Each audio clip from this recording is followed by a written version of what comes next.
Hello, and welcome back to the Ambassadors of Gaming channel or podcast, wherever you're finding this. We're continuing our interview series, doing all of the ambassadors. We're talking to each one to kind of give everybody an idea who we are, what we like. That way, maybe you can understand who you best kind of fit into and who might have similar taste to you. I'm Ambassador Michael, and today we are talking with Adam. Hello, I'm the mad ambassador myself. True. Not mad as in angry. Well, sometimes. Most of the time. But I think he meant mad like how the British people use. Yeah. Mad, yeah. So, anyways, we have the same topics we talked about with everybody else. I think the best topic to start off with is regarding what kind of got you into playing games as a kid and like the types of games you like to play as a kid, because I think that for the most part what we've seen is that forms not everybody's taste, but like it kind of is the backbone of most people's tastes in games. Well, I mean, if I had to take a dive way back and try to like really remember what the first games I ever played was, because I was like 3 years old probably. Yeah. But I really remember as a really little kid playing Echo the Dolphin. I've heard that one before, yeah. I remember playing that very well-known Lion King game that's way hard. Oh, the NES one or SNES one? Yeah. Yes. And I used to always watch my sister play like Resident Evil and Silent Hill.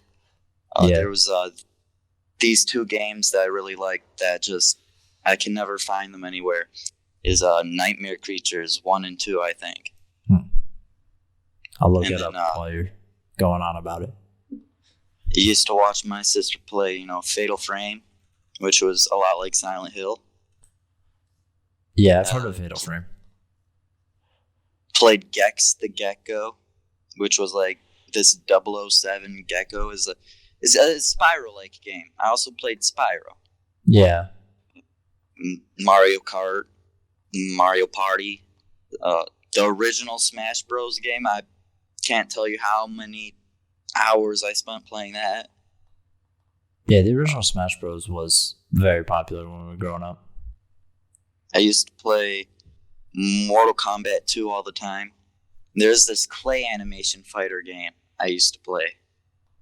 I forget what it's called. It might have just been called Clay Fighter or something. Maybe. There were a bunch of fighting games when we were growing up because like everybody was copying Mortal Kombat and Street Fighter. But like the games that really influenced me would have to be, like Godzilla Melee on GameCube. Yeah. Sonic Battle Adventure 2 on GameCube. The Resident Evil 1, 2, and 3. Silent Hill 2, 3, The Room. I forget which number that one was. Silent Hill, The Room. I'm not sure. By the way, Clay Fighter was, I think, the name. Did it have like a snowman and like an ape? Yeah. Yeah, I found it. It had this fat lady named Olga. Of course. Was she Russian? Oh, Helga. Helga, yeah. Helga, yeah. The last boss's name is literally just End Boss. Yep. Jeez. Is he a smiley face? Yeah, it's like a parody game in a way. Yeah, it's funky as fuck, but it looks funny. Yeah, it's just this real goofy, silly fighting game. I'm pretty sure they're trying to make fun of Mortal Kombat with it, honestly. Yeah, a lot of these are clearly like parody type stuff. Ichabod Clay, he's got a pumpkin head. Obviously, it's supposed to be Ichabod Crane. Mm-hmm. There's a snowman that's obviously Frosty the Snowman. Blue Suede Goo is an Elvis parody, but also probably making fun of blue suede shoes. Is that the gooey blue guy? Yeah, he looks like Elvis. I remember playing with him all the time. He'd be like, Sounds about right. And when he'd get punched, he'd be like, ugh. He sounds just like Elvis. Yeah. Fair enough. The other one was whatever Nightmare Creatures. I found that is that like a DMC kind of game, or what? It was more like Castlevania, Resident Evil-ish type game. But I don't know if it's an actual feature of the game or if it was just the cheat codes we had. But we are able to actually play as the monsters too. I'd have to look. I didn't do enough research on it to kind of see if that was the case. It doesn't really say. I think it says... I want to say it was cheat codes. You get to play as one or two characters, it says. So. And I almost forgot about a really major player in my childhood here, because this... Actually, two. I skimmed over here. A couple, actually. Oh. I forgot about the RPG element of my life. Yeah. I was going to say. There's Oddworld, Abe's Odyssey. Spent hours playing that game. Yeah. I love Oddworld. I love it. Abe is my dude. I got so good at mimicking him that I used to just walk around talking to people like him. I can confirm this. He still did it when I met him. Hello. Yes. Your impersonation of Abe is pretty good. Final Fantasy series. Yeah. Final Fantasy VII in particular. That is one game that ever since I was like 6 years old, I just keep coming back to that game over and over again in my life. It's true. Ever since I've known you. I remember I swear you asked me when we were kids too. Like, and I was like, no, I never played it. And you're like, what the fuck, bro? Final Fantasy VII is my favorite game in the whole world. Followed right next to Resident Evil 2. The original and the remake, because the remake was done so beautifully. Yeah. I haven't played the original. I intend to at some point. For both of them, actually. For both of them. Yeah, for the remake. Where was it? I saw this the other day. Because the Game Award announcements just got done. They were like, Final Fantasy VII Remake came out 300 years ago. And also 6 months ago. And I was like, true. It feels like it's been 1 billion years since Final Fantasy VII Remake came out. It really does. So I think we covered a little bit of... Go ahead. Oh, still missing two major players here. Oh, are you? Go for it. The Pokemon games, of course. What kid didn't play them in the 90s? True. But you know what I held closer to my heart more than the Pokemon games? So close to my heart, in fact, that I signed a petition to bring the series back over to America, and it worked. Digimon. This is a true story, actually. Like, I know people will, like, discount it, but, like, Bandai actually did look at that petition in particular, and it's what made them reconsider selling Digimon games again. Mm-hmm. Like, it actually did something, which is rare for petitions, specifically for games. But Capcom was like, holy shit, like 150,000 people or something signed this. It was insane. It was a ridiculous amount. Yep. Yeah, and it just kept growing. Yeah, it was insane. I'm pretty sure it kept growing even after they announced that they were porting it, like, officially. Yeah. Like, it still was going. So, yeah, Digimon, that series went here for a very long time before it kind of tapered off and died for a few years. Like, when that petition was going around, I was, like, talking to everyone. I'm like, you know what Digimon is? And then if they're like, oh, yeah, Digimon. I'm like, oh, dude, did you see this petition? You should sign it. And they're like, yeah, I'm signing it right now. That's true. I remember that was, like, the weirdest shit, because it was, like, those people you see that are, like, trying to get you to sign stuff for voting. Like, that was us, basically, with Digimon, though. Yeah. That was the origins of Ambassadors of Gaming right there. More or us less. Making the Digimon fans of the world unite together. More or less, because that game came out in, 2014, and I started doing podcasts in 2015, and then we officially did Ambassadors in 2016. So, because I was looking at that the other day, or this morning, I was like, when did we... I swear it was in January 2016 we started, and it was. So, but anyways, so we have a bunch on here. Sonic Adventures, Resident Evil, what was it, Nightmare Creatures? Yeah, Nightmare Creatures 1 and 2. Yeah, 1 and 2. And then Oddworld, Metal Gear. Metal Gear, yes. Metal Gear Solid, more specifically, I assume. Yes. Well, I mean, I never played Metal Gear. I've all the old ones. Oh, okay. Because I know Metal Gear was a bit different from Solid. But I never played any of them except for Metal Gear Solid 5 or whatever, the one everyone apparently hates or whatever. So I've played almost all of them, if not all of them. I assume the only one you didn't play was the PSP one or something? Yeah. No, I even played the PSP one. My sister had it. Oh, yeah, that's right. Your sister had one. I've never beaten any of them, but I've played them all. Actually, no, that's a lie. That's a lie. I beat the one that takes place in the snowy place. I can't remember if it's Antarctica or not. I have no idea, honestly. All I know is there's snow everywhere. It's fucking tundra. That sounds like it's kind of cool, though. Anyways. I think it's the second game. So what was I gonna say? Oh, I was gonna say, so like one of the big things you always talk about is that like you have trouble with like modern games because these are the types of games you grew up playing and you kind of liked playing, and they've deviated. Like, to be fair, like most of these, like half of these series are dead. Like Oddworld was dead. Silent Hill is probably dead forever. Metal Gear is basically dead. Pokemon's fine, but it's just that they've gotten, I don't know, comfortable. It's a static series. It doesn't change. It's always been the same. Yeah. Unlike Digimon that grew with me. True. And Digimon, to be fair, was dead for a while and kind of came back recently. And now they have variety. Final Fantasy changes drastically every iteration. Final Fantasy changes drastically. Man, back in the day, every single Digimon World game was completely different. That's true. Digimon World was like Final Fantasy, where like you bought Digimon World 2, and it was like, we got rid of all that. Nothing like Digimon World. We got rid of all that like taking care of your Digimon shit, and we're like, what? And they're like, it's a dungeon crawler now, and we're like, what? Why? A mystery dungeon crawler. Basic, yeah. It was always randomized dungeons. It's insane. But then Resident Evil obviously has changed drastically since the first 3.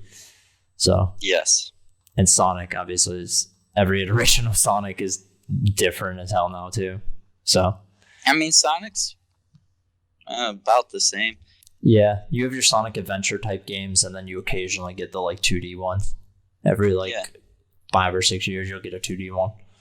I like the one that is 2D and 3D. That one was pretty fun. I forget which one that was, but I know which one you're talking about. It was the one with old Sonic. Sonic Generations. Yeah. Maybe. Yeah, I remember that one. I didn't play it, but I remember it being announced and people talking about it. So where was I going with this? Oh yeah. So like I think we kind of established your taste. Was there anything in here that we missed? Nah, I think I ended up remembering all the stuff that I almost forgot. Fair enough. I don't know. I have a hard time remembering when I was younger. Yeah, most people do. The older you get, the harder it gets, honestly. So, but so the other big thing I have is like gaming habits, because like each of us is different. Obviously, like half of us have kids, some of us have work, a lot of us are married or whatever. So like our habits are a little bit different in the way we game. But overall, you have pretty open availability, no? Like you can pretty much game more or less when you want. Yeah, just if I feel like playing a game, I can just sit down and play a game. Yeah, which is good. I don't really have many responsibilities except for myself. Yeah, and going to work. Well, yeah, I mean, yeah, but that's covered by myself. Yeah, more or less. Everybody has to go to work. So, I mean, I gotta like take care of myself, go through life. I gotta live. That's all I gotta do. Yeah, I would say would you say your habit, like the timing in which you play games, hasn't changed much since you were a kid? Or would you say you played less? Because I don't know. I don't remember how often you used to play games as a kid. I used to play games all the time. Like I'd say more so it's about the same, but now I'm older. Every once in a while, I'll get in a mood where I don't really want to sit around and play a game. I want to go outside, venture around, go park, climb some rocks, go to whip sledges, fall off a cliff. Jump off a cliff, the usual. I mean, all of the stuff we've done at whips. Yeah. All of the above. Remember that time we fell in that prickly bush? I think so. That was a pain in the ass. Or sometimes I just feel like watching a movie or a show or something more often, but yeah, I prefer playing games more than watching a movie. I like interacting. Yeah, me too. Like Man of Medan and A Little Hope and Until Dawn. They're like movie games. Yeah. I love them. Yeah. There needs to be more of those in the world. Yeah, and they're done very well. Wolf Amongst Us and stuff, like... Oh, yeah, the Telltale stuff, for the most part, was pretty good. Yeah. Like, that right there needs to be a genre, and there needs to be more of them. Yeah.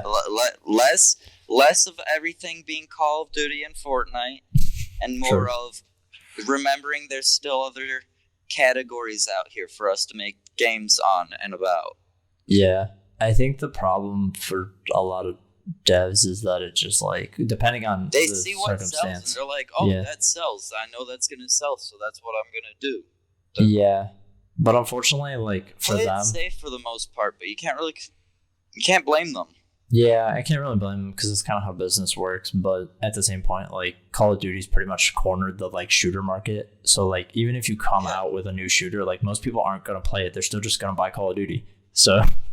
Like it's like when we were I noticed this the other day and I told you when we were kids I feel like there were so many more options for games. Like there were games of all kinds. There were weird games that you never even understood what you were doing or what they were about, but you played them because they were fun. Yeah, like there was some really weird games back then. They still do now. It's just that this is my opinion. I think the reason why it's harder is because back in the day, you used to find those by going to the store, right? Like you would go to the game store and like you would find all the weird fucking games. But now they don't stock those games usually because they don't make them physically usually. Like you have to buy them digitally or whatever. And so like most people just don't browse the stores. And when you do, the stores are like really shitty at showing those types of games. So you have to like know what you're looking for to find them. So, like, they're there, but yeah, it's not the same as it used to be. And they don't have the same level of budget that they used to. Even aside from that, like, I know they're there. I know they're out there.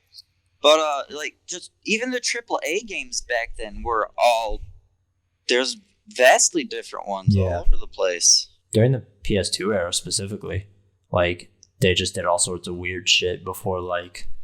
Because I would say it wasn't until really, like, the PS3 360 era where they were just like, okay... We have like 3 games that we're going to clone: Halo, Call of Duty, and like the like DMC type games. Because there were like 1 billion DMC clones on PS3 for some reason.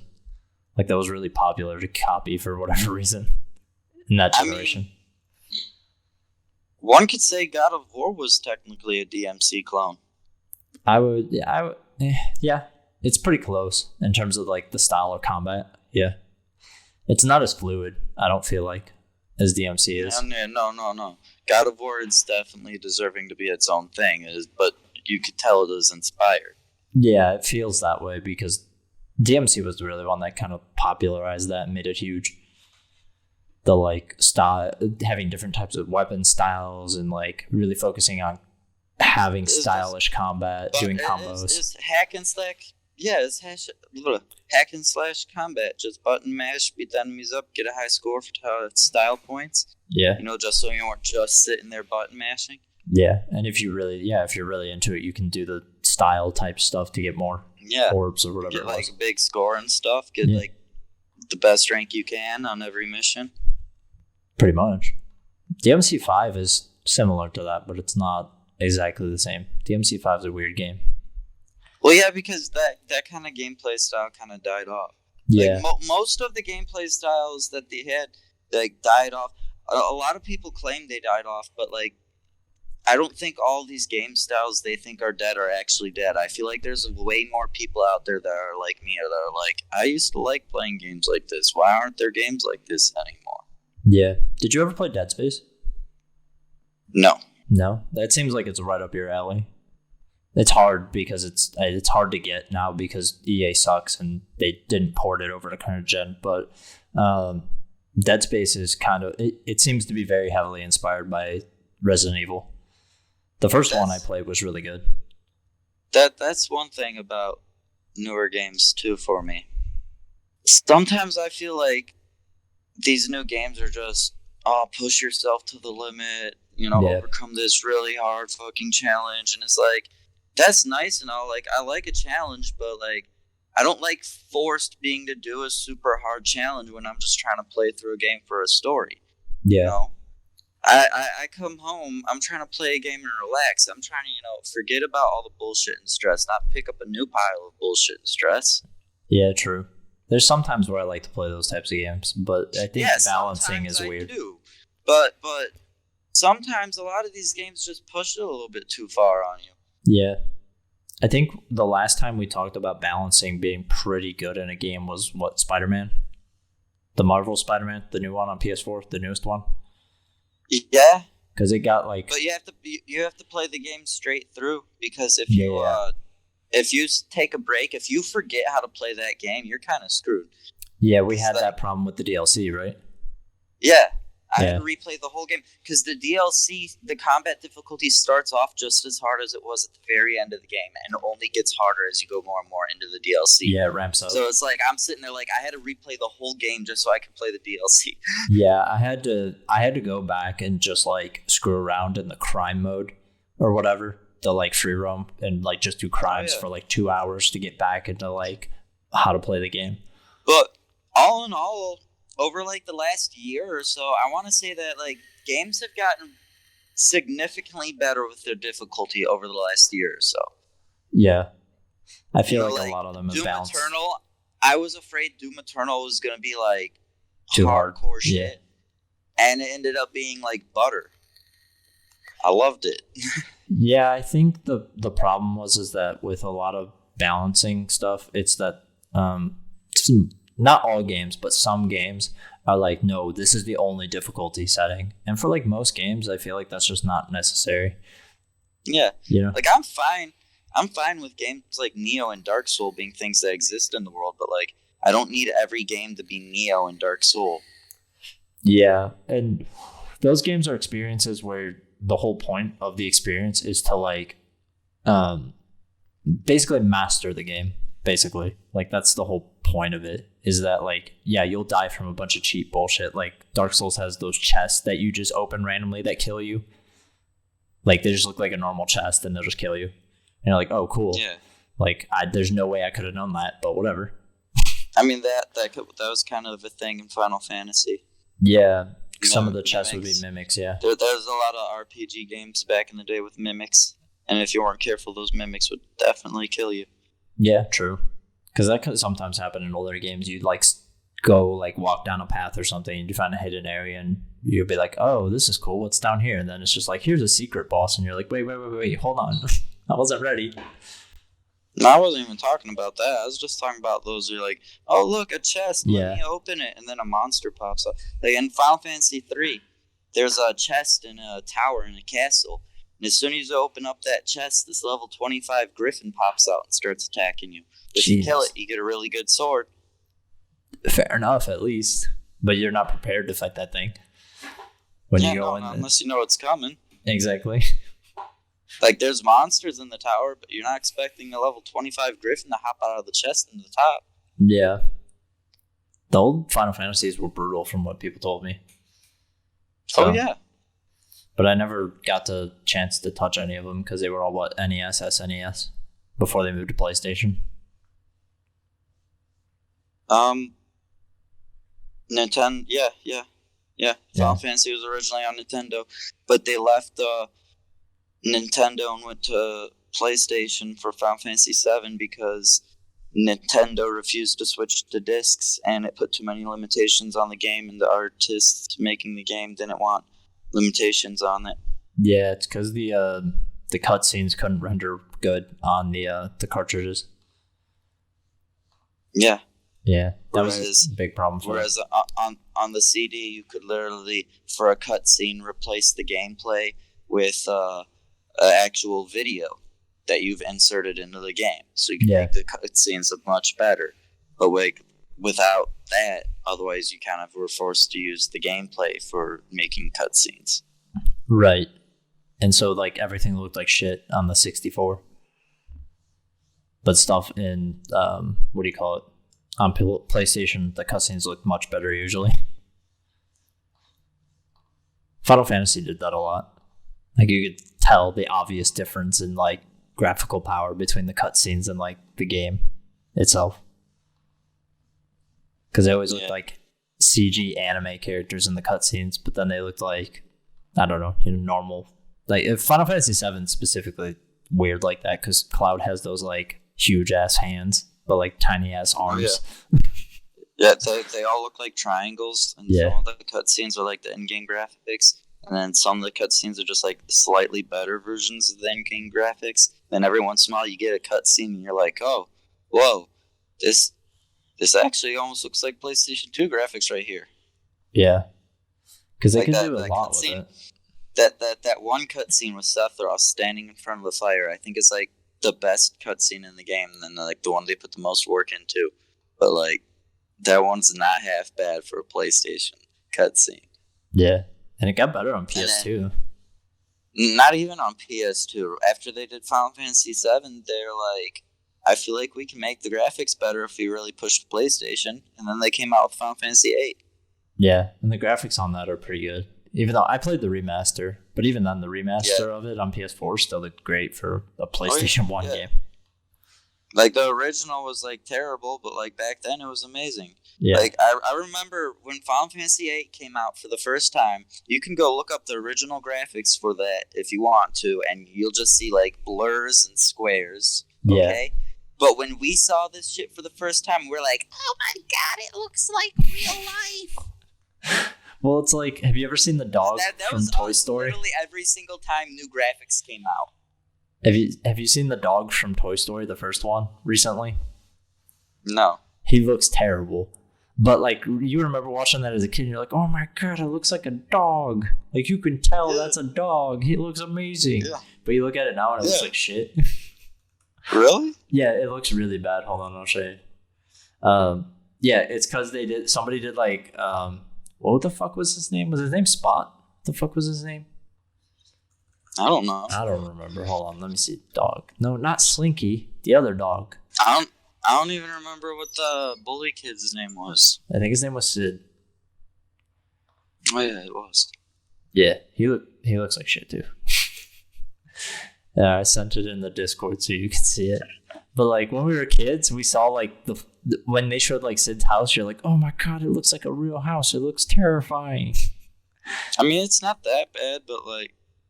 No, it's not that bad. You can see the creases. Yeah, that's what I'm saying. But like when we were kids, we were like, this is amazing. It looks so real. But anyways, they did a lot better job in the future. But anyways, like, yeah, graphics with the PlayStation 1 were at the time like incredible looking. Yeah. But we never really had like, and in handheld, we never had the opposite problem until like the 3DS basically.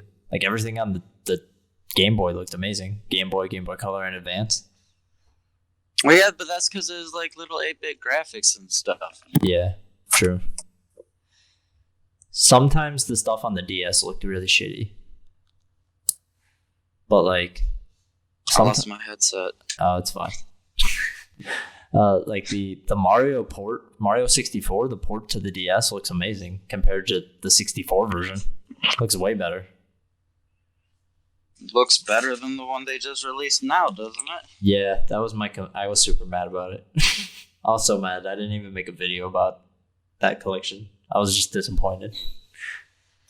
So, but anyways, we can save that for another time.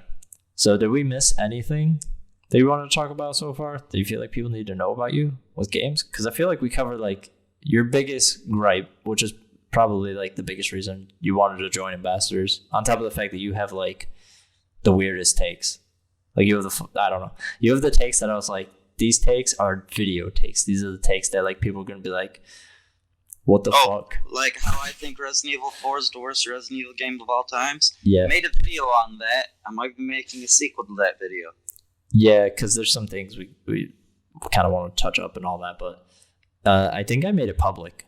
So everybody, I made it public a while ago so people can see it. And generally speaking, people had a positive reception to it. Not that they agreed with you, but they're like, I understand his points. I think he's wrong, but I like kind of understand where he's coming from. So like, it's not like your takes are totally invalid, you know? Oh no! But I have another take of this whole Resident Evil 4 situation to add on to it. Yeah. Sure. Resident Evil 4 basically ruined the whole series for me. Yeah, you go into you're very detailed in your video. It's what, like an hour and a half, 45 minutes, something like that. It's very detailed. I really don't have many problems with Resident Evil 7 except for the way it starts. Yeah. One day I'll get you to power through the beginning and just get to the rest of the game.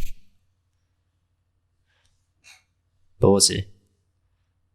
So that's everything then? We're good? We covered all the bases, you think? Yeah, I think. Yeah. Okay. Short and sweet, I think. So, you can find... I go on to like a top 5 game list or something, or that could be a separate video, couldn't it? Yeah, because there's a bunch of ideas we still kind of got floating around, but we got to also start getting ready for Game of the Year. So... I mean, yeah. Because I do Game of the Year. Everybody has their own rule. I let everybody do their own rules for Game of the Year. But typically I like to put out the video like in the beginning of January for each person if they want to do a video, or like each of us picking one game or something like that, you know? Yeah. So, all right. Well, then, I already know what I'm going to pick for Game of the Year. I figured. I knew what yours would be. No spoilers, though. Spoiler alert. It's Marvel Avengers. Everyone's clear Game of the Year's choice. Marvel's Avengers. Followed up by The Last of Us 2. Oh, yes. That actually will be on some people's Game of the Year list. I know. Yeah, I know. It'd probably be on Daryl's, honestly. He really likes that game. I never even played it, so. Yeah, I know. I played it. I thought about it. I had thoughts. I talked about it. It is what it is. So. The only reason why I didn't play it is because I started replaying the original because I remember loving it, having so much fun with it. And I was sitting there playing it, and I'm at the beginning, and it's all that stuff, and I'm like, oh. Yeah, and you're like, oh, do I really want to do this again? Yeah. Pretty much. Like Pretty much. I kind of feel that. I loved playing it the first time, but like, you know. The stealth is a lot better in 2, to be fair, but cheats around, you know. I like stealth games though. That's the weird thing. Yeah, I do too, even though I'm terrible at them. So, all right, I guess we can close that out there. You can check out some of Adam's videos on the rest of the channel. I don't think they're specifically labeled, but you'll see in the descriptions if they're specifically by Adam. I guess we could build a playlist of each person, but that sounds like just kind of counterintuitive to what we do here. So just search through the channel, watch some videos, see what you like. Join the ambassadorhoodship. Yes. Also, we have a Discord now. So if you want to join the Discord, you can do that. I gotta add that to the descriptions. So, all right. Well, then I guess we'll get out of here. Anything else you want to say? Final notes? Anything like that? My system preference is Sony because that's what I've played my whole life. True. And you don't like the OS of Xbox this generation. I feel like my choices in game systems this year are Trump or Joe. Fair enough. Neither are great, basically, is this point. his preference for either is not like not I don't either, have any honestly. problem with the new Xbox. I just don't like Xbox. Yeah, I don't blame you. We've had this discussion many times off thing, but you know, the OS of Xbox is something you either like or you hate, more or less. Yeah. All right. Well, then we will see you all next time, whatever it is, a stream, a video, whatever. Thank you for joining us. And, of course, let us know what you agree and don't agree with on Adam. And, of course, if you want to tell us about yourself, you are welcome to do so in the comments. We would love to hear from you. All right. So long, everyone. Bye-bye.